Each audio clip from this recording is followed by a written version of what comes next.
So welcome, me again, Alex here, and yeah, so now following drum scratching pattern refers to DJ Q-bert performance. First, I want to show this YouTube video. It's very famous, and let's go.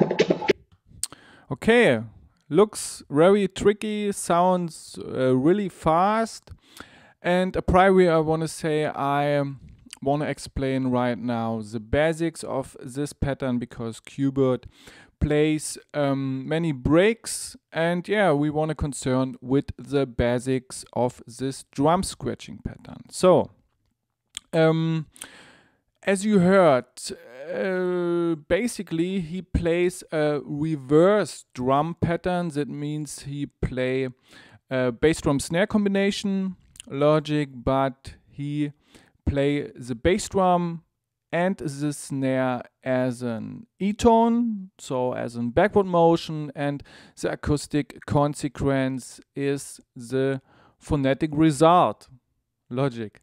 Okay. Yeah, you see inside the notational indication what's happening. We see at first 1/16 E-tone, that means a backward motion, then 1/16 rest, then another 1/16 E-tone, then another rest. And these two E-tones here at first, the first part are the first two bass drum, but played in reverse. And the characteristic feature of this pattern is the tempo, because he played it, I think, nearly with 160 60 BPM. But we start slow, and let's go. We start with the demonstration. I add a hi-hat over this.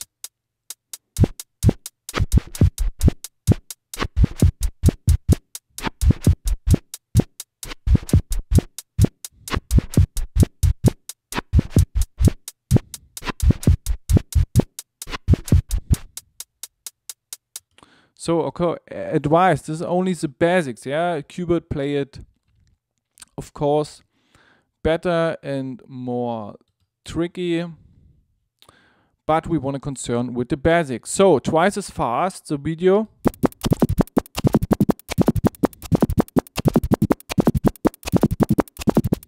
Once again.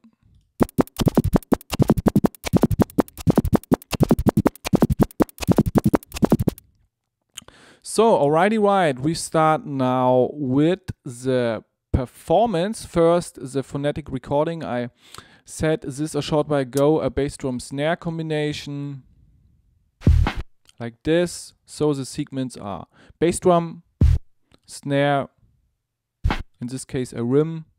But important is that we play this sequence not with the forward motion. We play the sequence with the backward motion, like this. Yeah, backward, so the phonetic result is the characteristic feature of this pattern. So now, the crossfader performance is actually really simple at the beginning because we start with a transformer click. But we must watch out because Q-bert played a hamster style, and this performance in my video is the regular variant. So Q-bert plays also a transformer click, but because of the fact that we play it in hamster style, he used the thumb for playing a transformer click. So we use the forefinger in this case.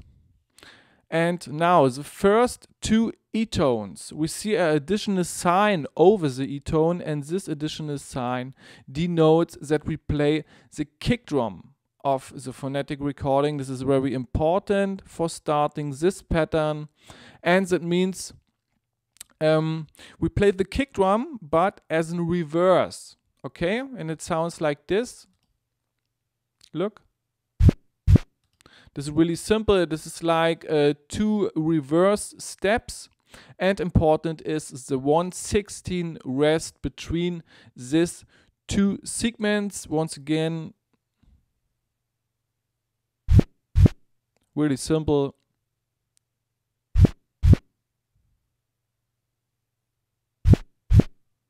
Okay, and now we go further and we see the red marked area. Okay, once again, first 1/16 E-tone, then 1/16 rest, then 1/16 E-tone, then 1/16 rest, and then we see another E-tone, then another E-tone, and a thick line which connect these 2 symbols. That means we play not 2 separated E-tones, we play this E-tone as 1 record motion. This is important. And first we see another additional sign. This sign is different to the precedings, and that means we play, in this case, at first the chronological positioning of the snare as in reverse, and then we go to the following segment, the bass drum. And when we play this pattern right now, continuative, it looks like this. Yeah, and you saw this in the video. It's now important. I start this in slow motion right now. E-tone, E-tone. Then look in the video. We go 4 to the end of the phonetic recording, and then that means this is the end of the snare, and then we move the record back to the start point of the phonetic recording, in this case the bass drum, and it sounds like, yeah, we play the snare and the following kick drum as a backward motion. Yeah, and this is the first part of this drum pattern. Once again, this is also really simple. Once again. So, but the crossfader performance is important. Why?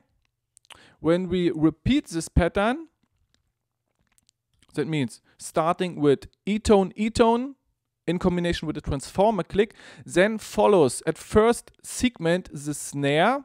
This is this here, the snare, and the snare is also cut by a transformer click.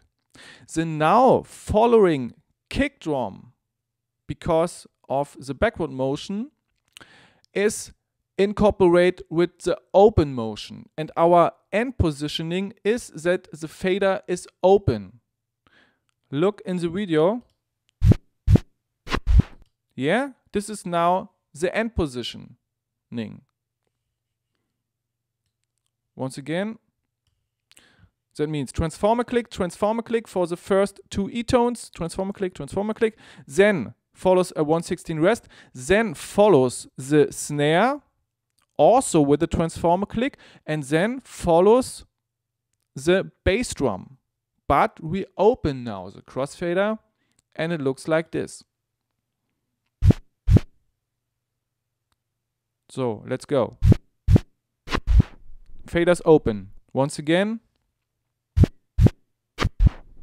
Once again.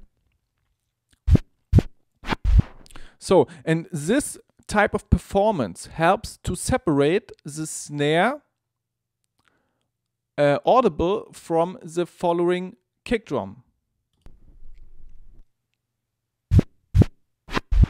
Yeah? So, over a hi-hat.